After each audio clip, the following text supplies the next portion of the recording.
교회가 든든히 서 있고 거기서 위로를 받고 거기에서 재충전을 받고 거기서 삶의 애환을 나누고 하는 의미에서 이민교회의 위치는 너무도 중요하고 거기에서 목회자의 위치는 너무너무 중요하니까 목회자를 위한 사역의 핵심은 한 목회자를 살려내야 한 교회가 살고 한 교회가 살아야 그 도시의 교회들도 살리는 일들이 거기서부터 출발되는데 한 목회자가 너무 중요하다.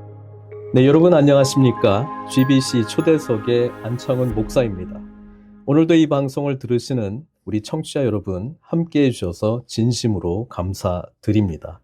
우리 초대석은 사회 각계각층에서 전문성과 영성을 겸비하고 진정한 크리스찬으로서의 삶을 실천하고 계시는 다양한 분들을 초대하여 하나님의 역사하심을 함께 나누는 시간입니다. 오늘 스튜디오에 귀한 목회자 한 분을 모셨습니다. 부산 수영로 교회를 담임하고 계신 우리 이규현 목사님 스튜디오에 모셨습니다. 목사님 반갑습니다. 네, 반갑습니다. 네. 목사님 우리 GBC 청취자들께 인사 말씀 부탁드리겠습니다. 네, 여러분들 반갑습니다. 또 이렇게 방송을 통해서 여러분들을 만나 뵙게 되어서 너무 반갑고 또 이 땅에서 또 믿음 생활 또 이민의 삶에 늘 또 하나님의 은혜가 있기를 바랍니다. 목사님 요즘 근황이 좀 어떠신지 궁금합니다. 네, 근황은 뭐 열심히 사역하고 있고요. 또 부산 수영로 교회 사역과 또 목회자들 섬기는 사역 이 두 가지에 주력하면서 열심히 달려오고 있고 올 이제 연말쯤에 이제 은퇴를 할 계획이 있습니다. 예, 목사님께서 제가 알기로는 15년 동안 수영로 교회를 섬겨주셨고요. 그 가운데 너무나도 많은 하나님의 기름 부으심과 또 축복들이 있는 걸로 알고 있습니다. 이 목회를 좀 약간 마무리하는 올 한 해가 될 텐데요. 네. 목사님께서 좀 목회를 돌아보시면서 좀 어떤 마음이신지 궁금합니다. 네, 뭐 한마디로 뭐 표현하기는 좀 어렵지만 하나님께서 또 목회 여정에 함께 하셔서 늘 기쁨과 감사, 행복, 뭐 설명할 수 없는 하나님의 은혜로 가득 찬 그런 목회 여정이었고, 제 실력이나 내 능력보다 하나님께서 이끄셔서 행하신 일들이 너무 크고 놀라워서 그래서 하나님에 대한 감탄이 많습니다. 목사님 얼굴 뵐 때 이렇게 기쁨이 넘쳐나는 것 같습니다. 예. 근데 참으로 안타까운 것은 이 미주에 계신 많은 우리 한인 이민교회 목사님들이 굉장히 좀 힘들어하고 계시거든요.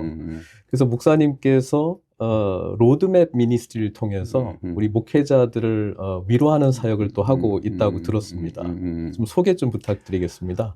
제가 이제 시드니 호주에서 이제 이민 목회를 시작하고 뭐 참 하나님 은혜를 부어주셔서 빠르게 성장을 했습니다. 아주 그냥 빠른 시간 안에 한 500명 정도 교인이 늘었을 때에 이웃 교회에 대한 부담감이 저에게 밀려왔습니다.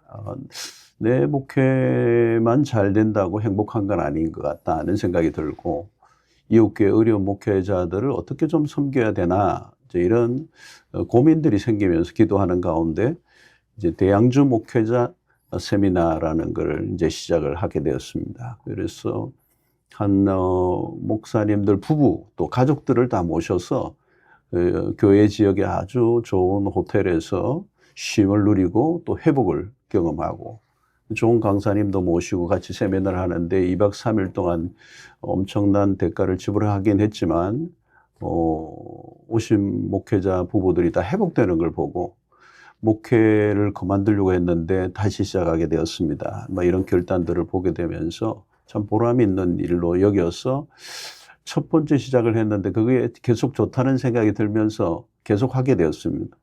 예, 이게 뭐 거의 뭐 간단한 일은 아닌데 뭐 2박 3일 동안 한 스태프들하고 합쳐서 한 300명 정도의 규모의 컨퍼런스를 이제 호텔에서 하니까 뭐 재정적인 것들은 굉장히 꽤 들지만 우리 공동체가 기쁨으로 잘 섬겨주고 그래서 호주와 뉴질랜드에 있는 목회자들을 이제 해마다 한 번씩 그 사역을 하게 되었습니다. 하게 되고 한 10년 동안 이제 그런 사역들을 쭉 해오다가 제가 한국에 나오게 되고 그래서 한국에 나와서도 여전히 킹덤 미니스트리, 어떻게 보면 교회 공교회 개념, 그래서 개교회주의를 탈피하고 이웃교회를 섬기는 사역들을 해야 되겠다 이런 생각이 계속 들고, 특별히 이민교회에 대한 마음이 계속 저에게 있었습니다. 그래서 한국에 돌아와서 몇 년 후에 있다가 다시 이제 이 코디아라는 코리안 디아스포라 교회의 개념으로 해서 코디아라는 이름으로 이제 다시 이제 시작을 했습니다. 그래서 뭐 매해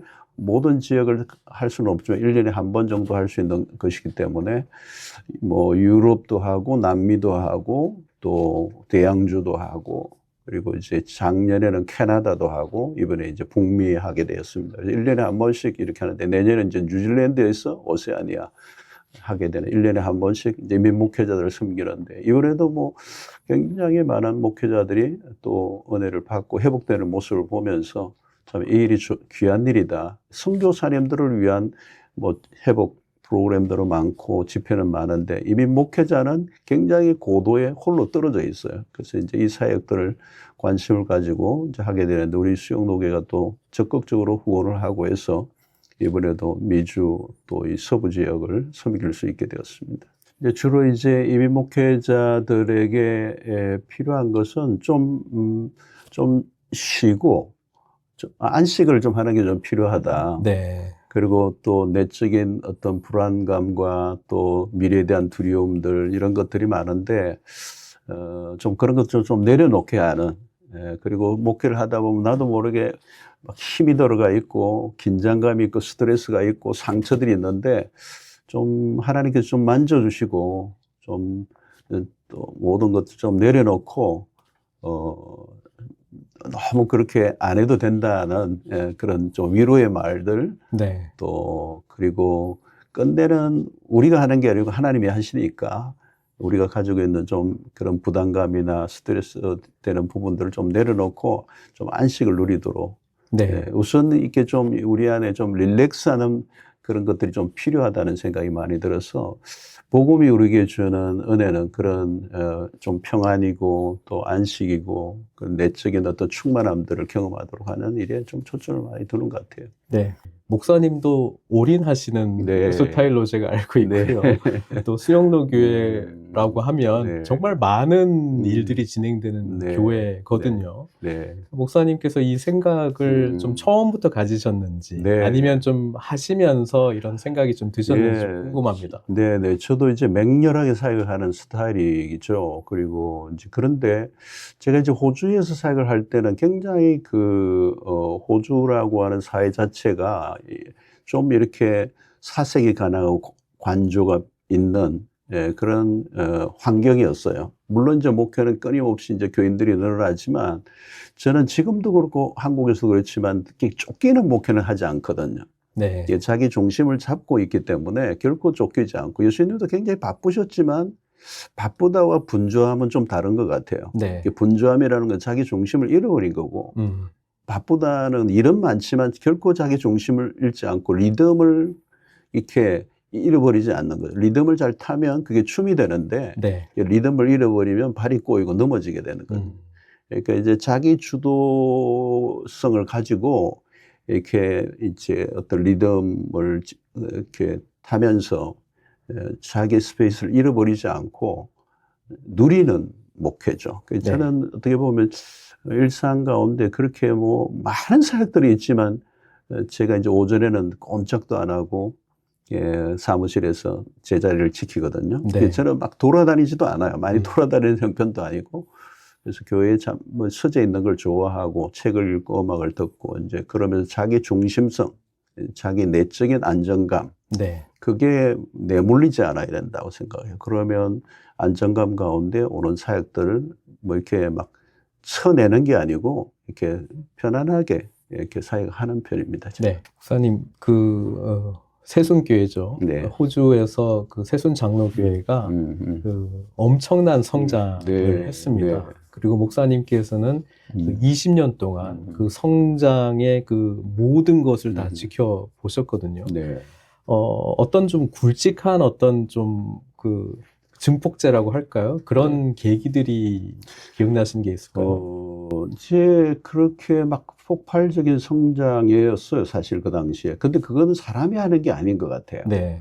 제가 지금도 돌아보면 그건 하나님이 하신 일이지 사람이 한 게 아니고 하나님이 하시는 그 거대한 물줄기 속에 내가 거기 있었던 것뿐이지, 네. 제 실력을 능가하는 일들이 일어났거든요. 기름 부으심이 있었어요, 예배 가운데. 압도하는 그 하나님의 은혜가 임하고 오면 사람들이 그 영적인 어떤 그 분위기 안에 확 사로잡혀 버려요. 영적인 몰입도가 높아지고 사람들이 어떤 영적인 그 흐름을 이제 몸으로 느끼게 되고 와서 그 예배에 참여하면서 눈물 콧물을 흘리고 사람들이 막 변화가 일어나고 외부에서 굉장히 강하다고 했던 분들도 왔는데 이 대세가 워낙 강하니까 자기 소리를 못 내는 거예요. 네. 물론 뭐 소리를 내는 사람은 어디 교회나 있겠지만 그 소리가 이 전체 대세를 영향을 주지 못하니까 앞으로 가는 거거든요. 결국 네. 목회라는 거는 누구나 발목을 잡는 사람도 있겠지만 그 발목 잡는 사람 때문에 안 되는 건 아니거든요. 왜냐하면 치고 나가는 힘이 있으면 네. 이제 가는데 치고 나가는 힘이 없으면 발목 잡는 사람 몇 사람이라도 교회에 영향력을 끼치게 되고 그런 목회는 이제 잠수하게 네. 되는 것 같아요. 목사님 20년의 여정이 계속해서 이렇게 하나님의 기름 부으심과 네. 놀라운 역사들을 이렇게 보시는 목회로 표현을 해주셨습니다. 그런데 20년째 마무리하면서 또 수영로교회 네. 이대 담임으로 가시게 네. 됐거든요. 네. 그 과정이 좀 궁금합니다. 네. 이제 우리 사실 뭐 이민목회 20년을 하고 그 당시에 이제 건축도 거의 이제 뭐 마무리를 해 가는 단계에 있었는데 뭐 인간적으로 보면 한국은 나갈 수 있는 상황은 아니었습니다. 그리고 저도 굉장히 만족스러운 목회를 했고 우리 새순교인들도 굉장히 그 교회에 대한 프라이드가 있었고 뭐 몇 년 전에 우리 정필도 목사님 오셔가지고 뭐 수영교회 2대 담임은 이기현 목사님입니다. 저희 교회 오셔서 그냥 그렇게 선포를 하셨어요? 설교할 때 뭐 2부 3부 막 계속 그 이렇게 하시더라고요. 그래도 다 교인들이 웃었어요. 왜냐하면 네. 그런 일은 일어나지 않을 거라고. 왜냐하면 뭐 새순교회가 수영노교회보다 못한 교회라고 생각 안 하고 있었거든요. 우리 새순교회 교인들. 그 정도로 네. 이제 프라이드가 강하고 지상에 우리 교회보다 더 좋은 교회가 있나 이제 이렇게 생각할 정도로 만족도가 있었고 저도 만족하면서 목회를 했던 거고 고민이 많았죠.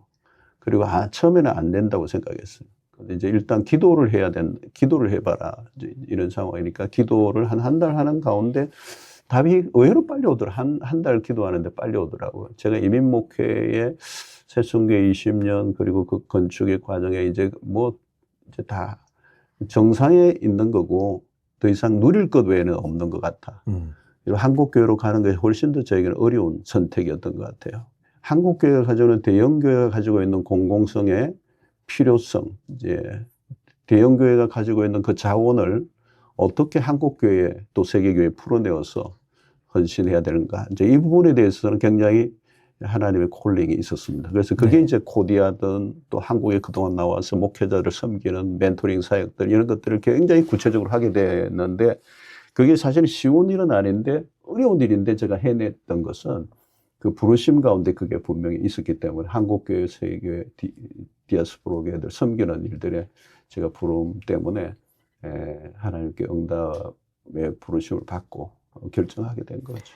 그러니까 수영로 교회 담임으로 온다기보다도 네. 한국 교회를 섬기시겠다라고 하는 그런 네. 부르심 뭐 때문에 제가 그럴 자격은 없지만 네. 그러나 이제 수영노교라고는 큰 이제 교회가 대형교회가 가지고 있는 소위 말하면 그동안 좀 대형교회가 한국 사회에 어떻게 보면 좀 여러 가지 그 어려움들을 줬던 요소들이 굉장히 많은데 좀 그런 것들을 선순환시키는 부분에서 좀 기여했으면 좋겠다. 그런 마음들이 많이 있었어요. 그래서 이제 수영로 교회 2대 담임으로 오셨습니다. 20년 만에 다시 돌아온 수영로 교회, 그것도 이제는 담임으로 오신 목사님 입장에서는 좀 교회가 좀 어땠는지 궁금합니다. 네, 우리 원로 목사님 목회를 진짜 목회자 중에 목회자이시거든요. 정말 전적인 헌신, 그리고 하나님의 주권을 인정하고 기도로 무릎으로 목회를 하신 신권주의 그런 목회를 하셨고 밭이 너무 좋았죠. 네. 예, 교인들이 순종자라고 또 선교적 공동체고 기도 열심히 하고 너무너무 좋은 교회에 갔죠. 그러나 제가 20년 만에 한국으로 돌아간 한국 교회 전체의 분위기, 네. 그 한국 교회 전체 분위기는 영적으로 다운돼 있고, 이제 쇠퇴기, 이렇게 침체기를 넘어 쇠퇴기에 들어가 있었던 거죠. 네. 이 한국 교회 쇠퇴기는 시작된 것은 디클라인이 된 것은 1990년도부터 시작이 됐습니다. 이미. 네. 그러니까 제가 들어간 11년 때는 벌써 20년, 한국교회가 쇠퇴기에 접어는 20년이 됐으니까 부흥의 건물 중에 건물이죠. 그러니까 그 거대한 한국교회 흐름 속에 수영노교회도 들어있다고 봐야 되죠. 그러니까 한국교회의 경제적 성장과 함께 한국 사회가 가지고 있는 영성이나 많은 교회 분위기들이, 그리고 크고 작은 사건들이 터지면서 한국교회, 대형교회든 작은 교회든 다 위축되어 있는 상황이고, 쇠퇴의 힘의 지배를 받고 있는 구조였다고 봐야 돼요. 아마 지금도 계속되고 있고, 이제 그런 속에서 저도 이제 뭐 15년 동안 목회를 하면서 고군분투를 하고, 한국교회를 살려내는 일들을 위해서 노력해 왔지만, 이제 이 영적인 거대한 분위기를 어떻게 극복하고 더 치고 올라가는 목회를 할 건가. 이제 이게 저에게 주어진 과제 중에 하나였죠. 네. 수영로 교회에서 15년입니다, 목사님. 네. 네. 그러니까 뭐 시작 또 중간 또 지금 사역의 마무리까지 네. 오셨는데요. 그 여정을 좀 짧게 좀 정리해 보신다면 좀 어떤 목회 여정이었을까요? 15년이 생각보다 너무 짧았고요. 네. 예, 또 그 안에 코로나가 또 들어갔었고, 이제 짧았는데, 어쨌든 뭐 15년도 저에게는 참 행복한 목회 여정이었습니다. 그래서, 뭐 제가 뭐 달리 뭐 바꾸려고 한 것이기보다는, 20년 동안 행복한 시대에서의 목회의 연장이라고 그럴까요? 뭐 이질감이 전혀 없었어요. 그리고 원로 목사님과 제가 다르긴 하지만 큰 틀에서는 또 공통 분모가 또 있고, 그리고 전임자의 사역을 굉장히 존중해 하면서 또 제 색깔을 입혔던 목회였기 때문에 굉장히 행복한 목회였고, 저는 이제 크게 양분을 하죠. 하나는 이제 교회 내부의 사역과, 그리고 이 목회자를 세우는, 한국교회 젊은 목회자를 세우는 이 사역 두 가지를 함께 감당해 오면서 굉장히 보람 있는 목회가 되었고, 또 열매들도 이제 눈에 보이고, 그런 상황에서 오늘 갑자기 이제 은퇴 시점이 뭐 불현듯 다가온 것 같아요. 네. 저는 은퇴를 이거 아직 남았나 했는데 오늘 보니까 뭐 이제 거의 파이널 라인에 와 있는 것 같아요. 네. 그러니까 목사님께서는 참 목회자들을 세우면서 또 한국 교회를 또 세우시고 섬기시겠다라고 하는 게 그 처음 수영로 교회로 오실 때부터 그렇습니다. 또 계속 가고. 예, 그건 네. 분명했거든요. 네. 네. 목사님이 이제 그때 당시에 진단하셨던 한국 교회의 어떤 쇠퇴, 그리고 지금 15년 동안 또 수영로 교회에 사역을 하시고 또 목회자들을 살리는 어떤 일들을 통해서 뭔가 좀 소망하는 마음들과 그래도 좀 다시 좀 일어나고 있다라고 하는 부분들이 있다면 어떤 부분으로 좀 생각하시나요? 제가 이제 젊은 목사님들, 40대 나이 목사님들을 만나면서 이제 계속 이제 사역을 해 오는 가운데 현장에서 이제 우리가 접하니까 피상적이지 않죠. 그래서 목사님들을 보니까 한국교회 젊은 목사님들이 굉장히 좋은 분들이 많아요. 네. 저와 함께 했던 목사님들도 보면 탁월하고, 하면서 저는 기대감이 가져요. 한국교회 미래 있다. 죽어가는 게 아니다. 여전히, 이렇게 세상에 돋듯이 40대 젊은 목사님들이 정말 건강하고 준비되어 있고, 실력도 있고, 기본기가 갖춰져 있는 그런 목사님들 대하면서, 한국교회의 미래가 있다고 생각하고, 기쁨으로 제가 이 사역을 감당하게 되었습니다. 네. 미주 또 이제 뭐 호주에 또 오랫동안 계셨기 때문에 이제 해외에 계신 목회자들을 향한 목사님의 좀 특별한 마음이 좀 있으실 것 같아요. 네. 이민 목회가 어려운 거거든요. 네. 물론 목회가 어려운데 이민 목회는 더 어려우니까 얼마나 어렵겠습니까? 네. 이게 지칠 수밖에 없어요. 그러니까 한국의 목회는 뭔가를 좀 받으면서 지치지만 받아가면서 채워지면서 하는 게 있는데 여기는 목회자들이 채워지는 게 없어요. 그냥 계속 쏟는 것만 있는 거죠. 그렇게 탈진이 오는 겁니다. 그래도 뭐 한국에는 목회자를 섬기는 분들도 계시고 그런 시스템도 갖춰져 있고, 뭔가 이렇게 헌신된 성도들이 받쳐주는 게 있단 말이죠. 근데 이제 한국 이민 목회는 끊임없이 이제 쏟아내는 것들을 하다 보니까 사실 이민자 삶이 힘들거든요. 네. 이민자가 스스로 힘드니까 목사님의 목회의 여정에 동력을 하기에는 스스로 다 힘들어 있단 말이죠. 그게 이해가 되거든요. 그러니까 네. 또 이민자들의 삶이 티피컬한 여러 가지 문제들을 마주치면 그분들 만나서 상담하고 또 신방하고 또 위로하고 끊임없이 하지만 또 반복되는, 돌아서면 또 지쳐있고, 돌아서면 또 깨져있고, 돌아서면 문제투성이 있는데, 이런 이제 성도들 끊임없이 돌보다 보면, 그 마치 의사가 자기 몸을 안 돌보고 돌보다가 나중에는 본인이 병들어서 네. 죽게 되는 이제 이런 안타까운 일들이 일어나는 것과 똑같은 그런 일들이 이제 일어나기 때문에, 이민 목회 하시는 분들 정말 수고 많고, 사실 이민 사회에서 이민 교회가 가지는 위치는 한국 교회의 위치하고 또 다르거든요. 네. 교회에서 교회가 무너지고 신앙이 무너지면 뭐 그냥 허허벌판한 광야에서 홀로 서게 되는데, 이 외로운 나그네 길을 걸어가는데 그래도 교회가 든든히 서 있고 거기서 위로를 받고 거기서 재충전을 받고 거기서 삶의 애환을 나누고 하는 의미에서 이민교회의 위치는 너무도 중요하고 거기에서 목회자의 위치는 너무너무 중요하니까 거기에 의지하고 거기에 기대고 싶은데 목회자가 지쳐 있는 경우가 너무 많으니까. 네. 그래서 우리 로드맵이나 제가 이 목회자를 위한 사역의 핵심은 한 목회자를 살려내야 한 교회가 살고, 네. 한 교회가 살아야 그 도시의 교회들도 살리는 일들이 거기서부터 출발된다. 한 목회자가 너무 중요하다. 이제 그 사역이죠. 네. 목사님 말씀 들으면서 또 네. 목회자인 저도 굉장히 네. 소망하는 마음을 좀 갖게 됩니다.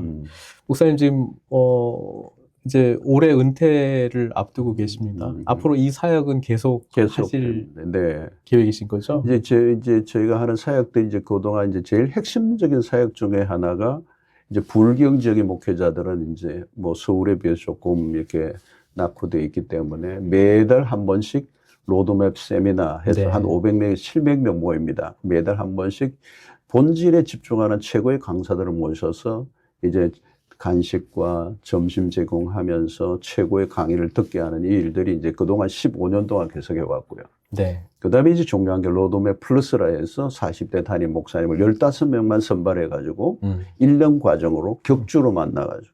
네. 그래서 2박 3일 수련회도 전후반기하고 열흘 동안은 미주 교회 탐방까지 섞어서 1년 과정을 해서 네. 초급화적으로 초지역으로 네. 모여서 이제 15명 목사님과 15명 사모님들 우리 집 사람이 이제 하고 이렇게 해서 함께 사역을 해왔는데 지금 9기로 왔습니다. 네. 초급화로 이제 하니까 이제 서로 이제 경계선 없이 빨리 교제하고 오픈을 하고 이제 한 동지가 되고 이제 이런 끈끈해서 지금 그게 이제 지역별 네트워크가 또 돼 있습니다. 네. 네트워크 사역도 일어나고 그러면서 이제 뭐 또 S 플러스 뭐 등등 여러 가지 프로그램들이 이제 많아졌어요. 그러다 보니까 이제 목사님들을 세우니까 우리 장로님들도 좀 이렇게 해달라. 그래서 장로님들 이제 세미나도 열어서 지역별로 하는데 목사님들만 세워가 될 일이 아니더라고요. 장로님들도 세워져야 이게 동력이 되니까 장로님들 세미나까지 넣고 뭐 부교육자들까지 이제 사역이 점점 많아지는데 계속 지금 이제 하고 있습니다. 이제 수용로 교회도 또 다음 담임 목사를 또 세우는 또 이렇게 이양하는 또 과정인데요. 어떻게 진행이 됐는지 좀 궁금합니다. 네, 이제 지금 뭐 이제 여러 이제 청빙위원회가 1년 전부터 결성이 되고 또 후보자들을 계속 압축하고 이제 두 사람을 청빙위원회에서 당에 올리고 당에서 한 사람으로 결정을 하고 이제 결정이 지난 2달 전에 했고 이제 10월 달에 공동회의에 이제 결의가 되면 이제 아마 11월에 부임이 되고 아마 세대 교체가 될 것 같아요. 네. 목사님이 2대 담임 목사님으로 오실 때 그때도 정필동 목사님하고 목사님의 어떤 관계 속에서 뭔가 좀 어떤 그 원칙이라든지 아니면은 서로 뭐 이렇게 하겠다 저렇게 하겠다 이런 게 있었습니다. 그런 건 별로 없었고요. 네. 목사님은 그때 하시면서 완전한 위임을 해주셨어요. 네. 단임 목사 중심으로 목회를 할 수 있도록 완전한 위임을 해주셨어요. 아예 그냥 완전히 네. 빠지셨네요. 물론 뭐 일부 예배 설교는 하셨어요. 네. 설교는 하셨지만 뭐 그건 굉장히 좋았던 것 같고요. 일대로 36년 동안 목회하셨던 분이 어느 날 갑자기 사라져 버리면 네. 그동안 함께했던 목회자들이 교인들이 굉장히 힘든 분들도 있을 거란 말이죠. 네. 그런데 일부 예배를 하면서 어느 정도 소화를 해내시고, 그러나 목회 전반에 대해서 전적으로 위탁하시고, 목사님 지혜로우신 분이고 교회를 사랑하는 분이니까 그걸 뭐 잘 아시는 분이에요. 그래서 원로 목사의 관여로 인하여 교회가 흔들리고 어려움을 겪는 갈등 겪는 교회들이 많다는 걸 아시고, 뭐 목사님 경계선을 분명히 하시고 해외 집회를 많이 다니시고 그러면서 뭐 정말 공존을 원로 목사 후임 단임 목사가 아주 아름답게 동력했던 네. 케이스 중에 하나로 지금 한국교회는 알려져 있고 네. 그게 사실입니다. 네. 네. 참 부러운 이야기입니다. 그리고 목사님께서도 이제 또 그 위치에 또 계신데 좀 어떤 또 마음이신지. 그래서 저는 동일하죠. 네. 왜냐하면 저도 동일한 생각이고 다음 목사님이 단임을 맡으면 다 그 책임을 지고 마음껏 하게 하는 거. 저는 지금 우리가 단임 목사로 있지만 부목사님들에게도 동일하게 하거든요. 부목사님들이 단임 목사처럼 마음껏 목회하라. 내 눈치 보지 마라. 실수해도 괜찮다. 내가 다 커버해준다. 네. 당신이 단임 목사라고 생각하고 목회해라. 그리고 저는 부목사를 뽑을 때도 6년 후에 단임 목사로 갈 사람을 생각하고 뽑습니다. 그리고 6년 동안 우리 교회에서 인턴십 하고 나면 단임 목사로 지금 다 한국교회 가는데 잘 나가고 있거든요. 네. 그래서 단임 목사로 살아야지 부목사 같이 부목사 멘탈리티로 있으면 그 망한다. 네. 이제 그렇게 하면서 지금 지내고 있습니다. 미주에 계신 우리 청취자들께서 지금 사실 많이 힘듭니다. 네. 네. 그래서 우리 목사님께 좀 권면의 또 위로의 말씀 좀 부탁드리려고 합니다. 네. 이제 우리 특별히 신앙생활을 이제 하시는 분들은 상황은 끊임없이 변하잖아요. 오늘 AI 시대가 되고 또 어떤 시대보다 변화가 빠른 시대, 그리고 불투명한 시대, 그리고 예측 불가능한 시대. 그래서 많은 사람들이 불안 정세를 갖고 있고 정신적인 어려움을 겪고 있는 때고 정신질환자가 굉장히 지금 폭주하고 있습니다. 아마 현대인의 병인 것 같고요. 그래서 이런 시대 속에서 우리가 상황에 휘몰리기보다는 오늘 좀 더 주님과 가까이 가는, 그래서 신앙생활이 종교생활로 변하면 안 된다. 형식적이고 거칠애로 껍데기 신앙으로는 오늘의 현실을 이렇게 감당하기 어렵기 때문에 진정한 영성을 추구하는 내면에 보다도 집중하고 주님과 나와의 관계가 더 깊어져 가는, 세월이 간다고 신앙이 깊어져 가는 것은 아니기 때문에 주님과의 관계, 말씀, 묵상, 기도에 참여해도 기도 안 하는 사람들이 있거든요. 진짜 기도의 깊이를 더하고 또 말씀의 깊이를 더하고 은혜 생활이 더 깊이 있게 나아가는, 그래서 그 주님과의 관계가 좀 더 풍성해지는 그런 진정한 그리스도인의 삶을, 일상을 살아간다면 뭐 주님과 나와의 관계가 흔들리지 않으면 흔들리지 않으리라고 생각합니다. 목사님 너무나도 감사드립니다. 네, 감사합니다. 지금까지 15년 담임 목회를 이제 마무리하시고 여전히 하나님 주신 열정으로 계속해서 세계 곳곳에 있는 또 우리 목회자들을 섬기시고자 하는 우리 이규현 목사님과 귀한 말씀 나누었습니다. 그럼 저희는 다음 시간에 다시 찾아뵙도록 하겠습니다. GBC 초대석이었습니다. 감사합니다.